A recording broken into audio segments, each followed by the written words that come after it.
بسم اللہ الرحمن الرحیم۔ السلام علیکم۔ قرآن پاک کا تیسرا چیپٹر اور آخری دو مکی صورتیں، اس کے بعد ایک مدنی صورت ہے جو صورت نور ہے۔ آج ہم دو آخری مکی صورتوں میں سے پہلے صورت حج کا مطالعہ کرتے ہیں۔ اس میں ہم دیکھیں گے کہ اللہ تعالیٰ نے کیا پیغام ہم سب کو دیا ہے اور اس کا موضوع کیا ہے۔ بنیادی طور پر صورتوں کی یہ وہ گروپ ہے جس میں بنیادی موضوع انذار ہے، اور صورت حج میں انذار، اور صورت مومنین جو اس سے اگلی صورت ہے اس میں بشارت ہے۔ یہ مکی دور وہ دور ہے جس میں کہ ہجرت شروع ہو چکی تھی، یعنی مکہ کے لوگوں نے، مشرکین مکہ نے مسلمانوں پر زندگی اتنی تنگ کر دی تھی کہ انہوں نے ہجرت کا پروسیس شروع کر دیا تھا، اور نبی پاک بھی ہجرت کے تیاریوں میں تھے۔ اس زمانے میں اللہ تعالیٰ نے توحید اور آخرت کے بہت ہی مؤثر پرحکمت دلائل ان صورتوں میں دیے ہیں، اور اس میں یہ جو صورت حج ہے اس میں 4 آیات مدنی ہیں۔ جب حج کرنے کی ضرورت، یعنی جب مدینہ میں یہ جو نئی سٹی سٹیٹ بنائی گئی، اس کے بعد جب حج کرنے کا موقع آیا تو اس زمانے میں یہ 4 آیات اس کی نازل ہوئی تھی۔ اس میں 2 اہم باتیں ہیں جو کی گئی ہیں۔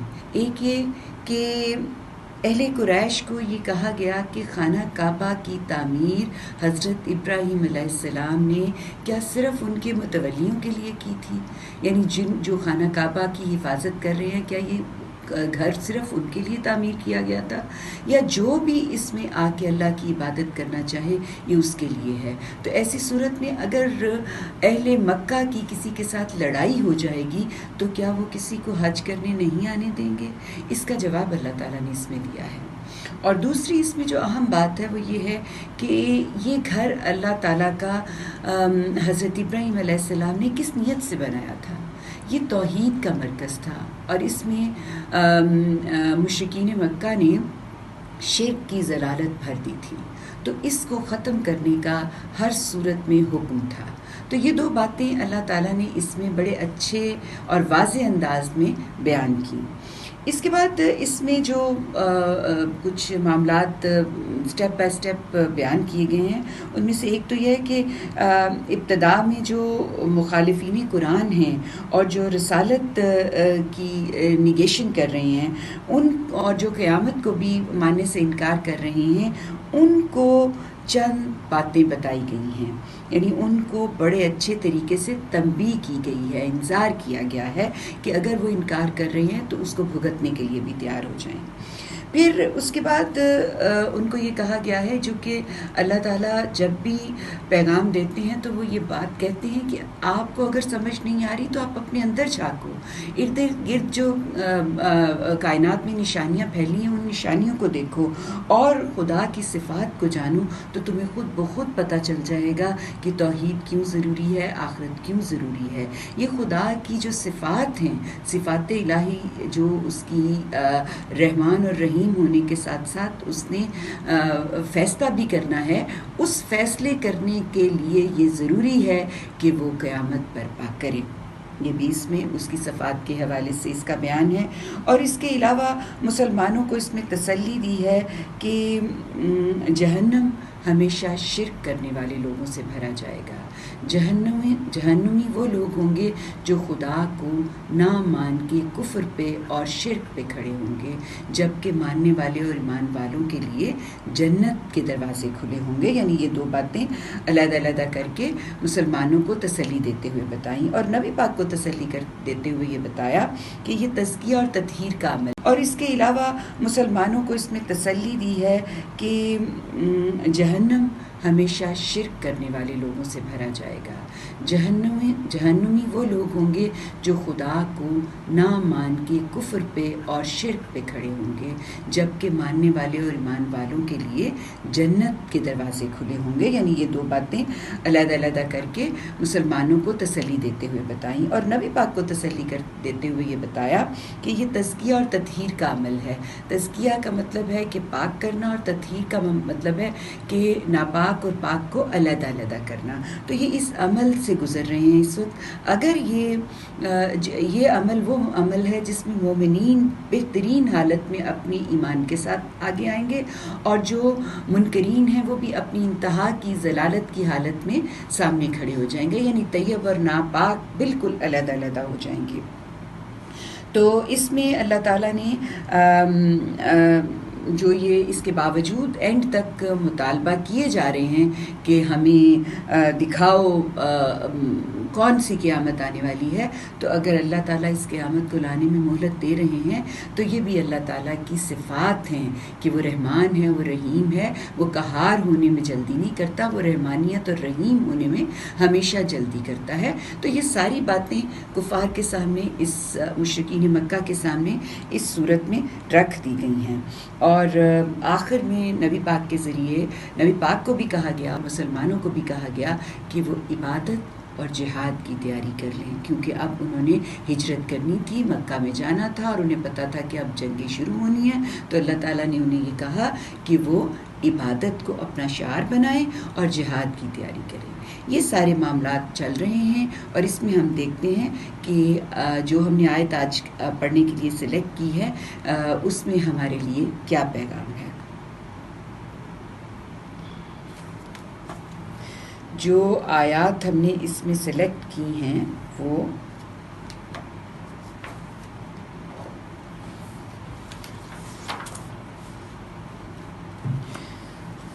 یہ آیت سجدہ سے شروع ہونے والی آیات ہیں، اور اس میں انسانی عاجزی کی انتہائی علامت کو بیان کیا ہے۔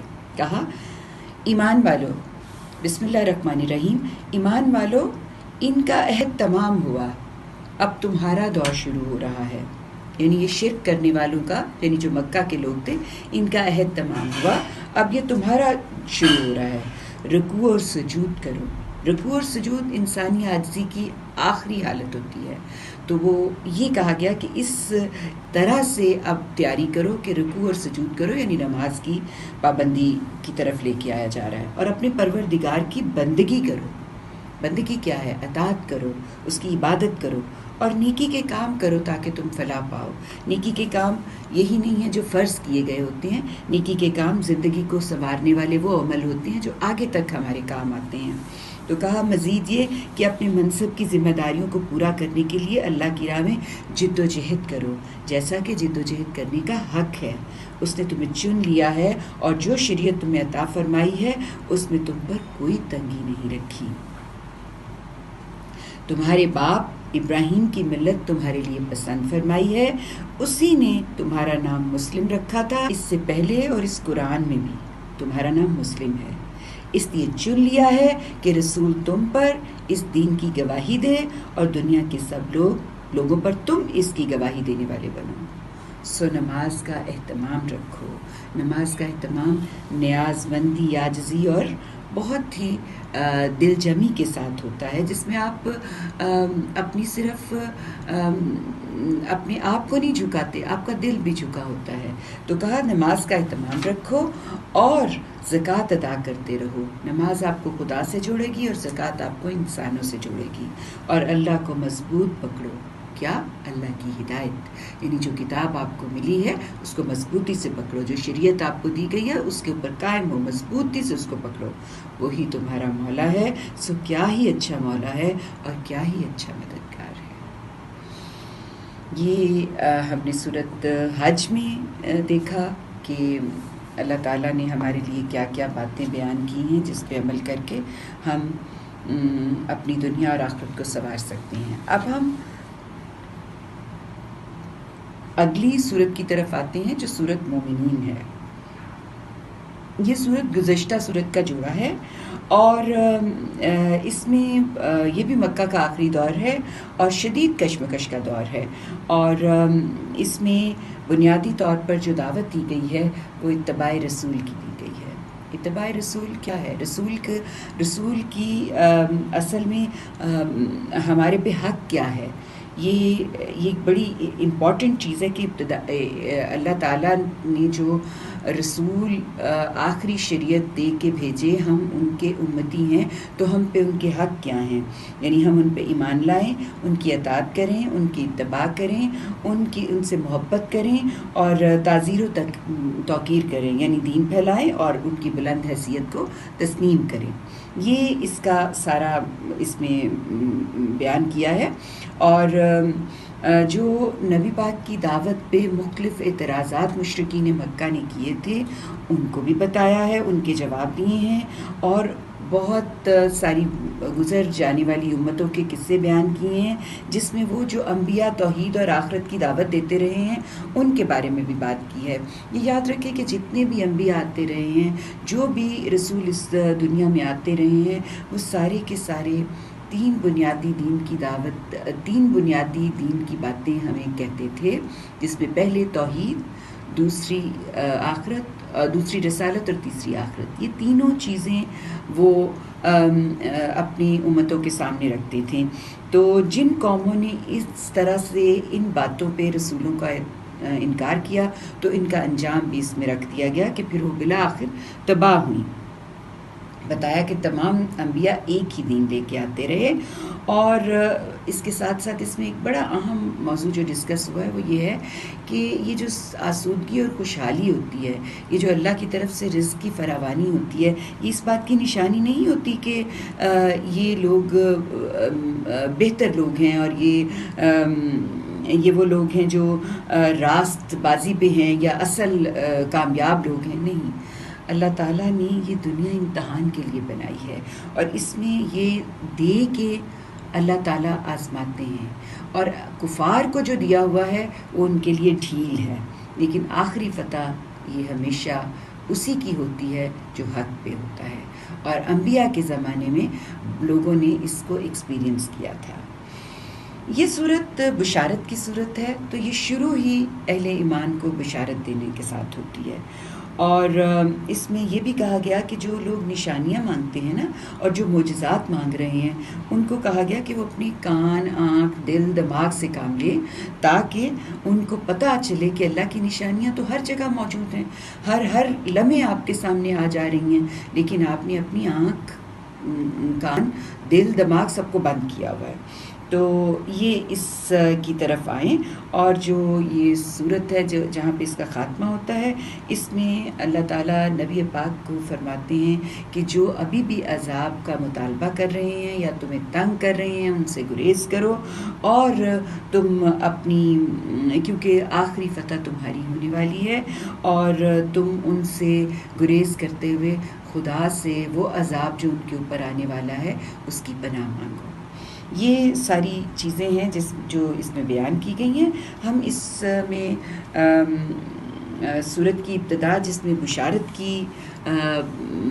دی گئی ہے، ہم اس سے اس کی ابتدا کریں گے، کیونکہ اس میں بہت ہی خوبصورتی سے اللہ تعالیٰ نے بیان کیا ہے کہ کس طرح کے لوگ ہیں کہ جو جنت میں، جنت الفردوس میں جگہ پائیں گے۔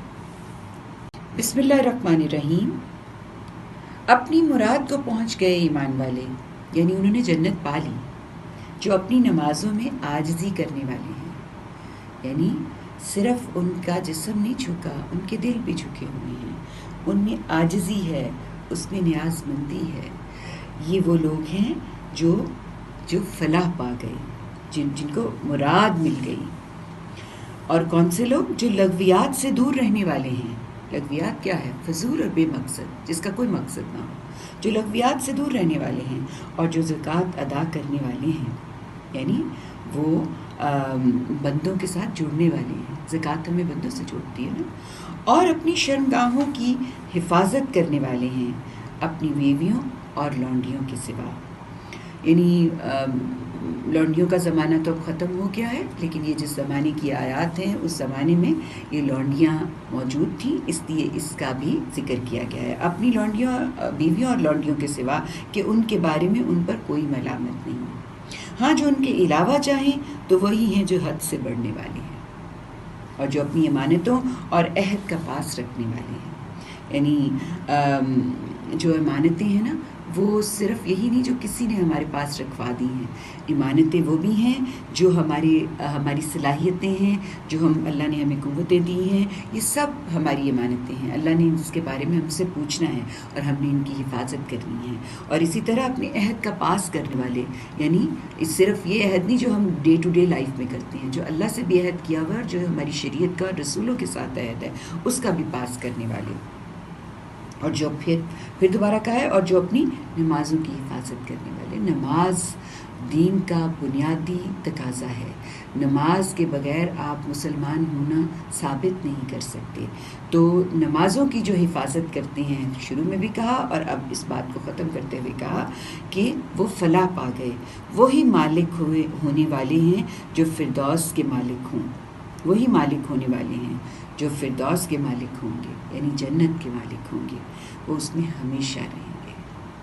اللہ سے دعا ہے کہ ایسی جنت ہمیں بھی ملے، ہم بھی یہ سارے کام جو اس میں بتائے گئے ہیں کہ ہم نے اپنی نمازوں کو بہترین کرنا ہے، ہم نے لغویات سے پرہیز کرنا ہے، ہم نے اپنی عاجزی نمازوں میں کرنی ہے، ہم نے زکوٰۃ دینی ہے، ہم نے فواحش سے پرہیز کرنا ہے، ہم نے اپنی امانتوں اور عہد کا لحاظ کرنا ہے، خیال کرنا ہے، اور نمازوں کے بارے میں بہت متنبہ رہنا ہے۔